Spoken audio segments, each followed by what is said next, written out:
If someone were to ask me what my favorite book was, I don't know if I'd be able to answer them. There's so many choices. I used to be a dork and quote Ever After, saying I could no sooner pick a favorite star in the heavens, because there's just so many I like. But if someone were asked to ask me what book has influenced my life the most, it's not a competition. I would have to say Harry Potter. Harry Potter has defined who I am. I remember when I first read the series. I was in third grade, and I have two siblings, and we each got a book for Christmas. So my brother got the first one, my sister got the second, and I got the third. And we all read them in that order. My brother read them first, my sister read them second, I read them third. And I remember my sister finishing the first one saying, "Becca, the beginning's a little slow, but after that you're gonna love it." And she has no idea, well, she does now, I guess, but she had no idea when she said that, how right she was. From there, it was total obsession. Like, at the end of that chapter, it says that there's not a child in our world who isn't gonna know his name, and that's so true. Everyone knows who Harry Potter is. It's just how much of an impact that series has had on everybody, on pop culture, on books, on reading, on kids. It's just everywhere. It's huge, and it definitely was that for me. Reading it first, I remember when I got to the part where Quirrell, or Voldemort, we don't know it's him yet, but he's drinking the blood of a unicorn. That just scared me to death. I stayed up so late finishing because I was afraid I was going to have nightmares if I didn't know how it was going to end. So it was dorky little me with my headgear on being like, oh no, is Harry going to live? And I had to finish. And so that was probably one of the first late night readings I've ever had. The kind where you don't want your parents to come into the room. You don't want them to know that you're still up. And that's one of my favorite memories with reading, is reading Harry Potter, because it just was the beginning of an obsession for me, of a new, I don't know what to say, a new thing. It didn't change me. It shaped me, because I was so young. You know, there's nothing really life-altering yet. It's the book series that began to shape who I was. And there's not another series, there's other series I like and I love, but nothing has shaped me the same. Harry helped me make new friends, too. I was relatively new to the school I was in, even though it was maybe that Christmas, I still would say I was the new girl. And I was very terribly shy. But I remember one of my best friends, I thought she was kind of weird, but then I found out, not only did she play soccer like I did, but she had read Harry Potter. And there's not a lot of third graders that had read Harry Potter yet, especially not in my school. Reading wasn't a big thing. I was kind of a loser for it.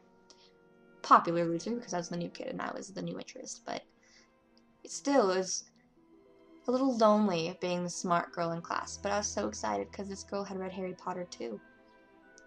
And it wasn't... And then, I don't know, if you just think about it today, how many people have read Harry Potter and seen the movies. And it's just a way communities can connect.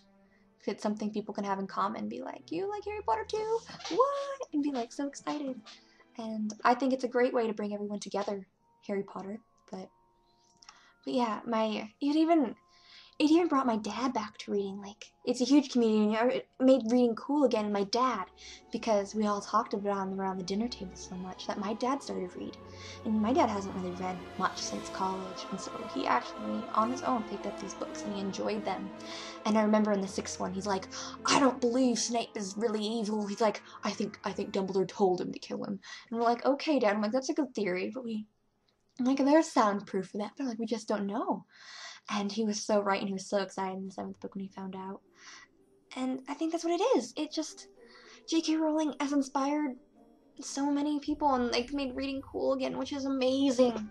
It made nerds okay to be nerds. We can be fangirls, and we can be fanatics. It just made that so cool. Like, it inspired musicals. Like, who really hasn't heard of a Harry Potter musical? Which is amazing, by the way. Or my first concert that I ever went to was Harry and the Potters, and it was in a library, and it was so cool. And I I didn't even get made fun of for, because there's just a group of us that go just rocking out to Harry Potter musics. And I don't know, there's nothing more awesome than that. And so that's another way that Harry Potter is just amazing. Harry Potter also helps you, I've heard it helped a lot of people through their teenage years. And like I said, it shaped me throughout my whole life. Hermione, I wanted to be Hermione. I was the smart girl in school, and Hermione was smart, and that was okay. She had great friends like Ron and Harry. And it was okay to be like her. And so she was my idol. She made me want to do even better in school. And she said it was okay to be like that. Like, I know I probably was a little too stuck up. I'm sorry to any of my friends if I was too stuck up about my grades, but I wanted to be the best. I wanted to be the best in class because Hermione was, and that was okay. And it was so awesome. She was such a strong woman.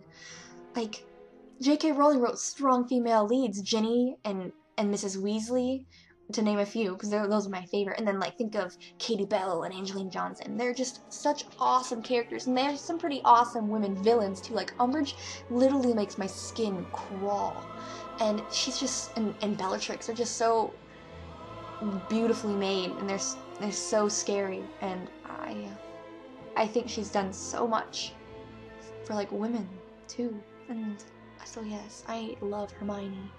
And heck, in 5th grade, I fell in love with Rupert Grint too, because I've always wanted to be Hermione, and I always knew Ron and Hermione were together. I've always been that ship. And he was my first crush that everyone found out about in school, was that I liked Rupert Grint. And I was like, totally love Rupert. And yeah. So I definitely became emotionally involved with these characters. And so, for all of the deaths that means, I had a mourning process. I died a bit when Sirius died. I was a bit okay when Dumbledore did, because he was old. He had lived his life.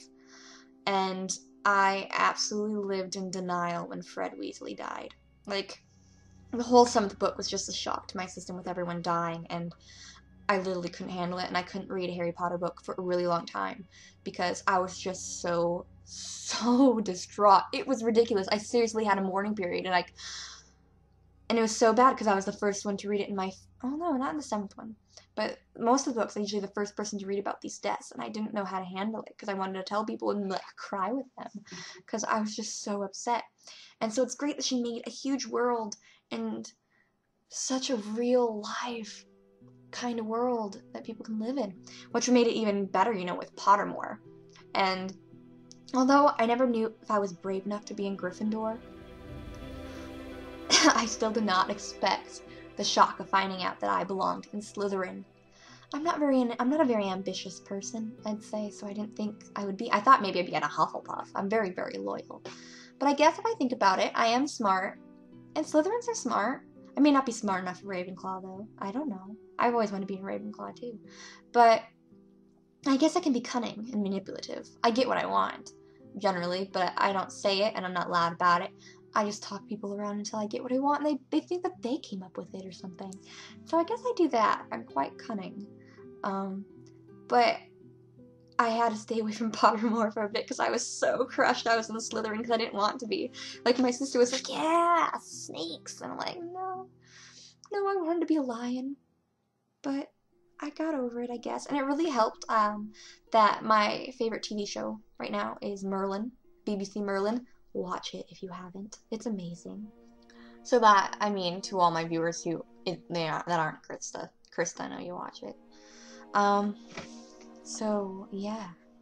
Harry Potter has changed and impacted so many lives, and it's brought us together. It made reading cool, and it totally made me who I am. I would not be the Becca I am today without J.K. Rowling writing Harry Potter and growing up with it and that fandom and that nurturing fandom and having all these fangirl feels and shipping and just growing up with the characters and seeing that Harry, look how much he has to put up with. I certainly can put up with what's going on in my life. And so I think that's something that has defined me. And so, my challenge now to you, Krista, now I'm talking to you, Krista, not for you alone. What's something that has impacted you? What's What's something that's made you you? Like Harry Potter, like I said, it didn't change my life. It's what made up my life. It's something that just has influenced me completely since childhood.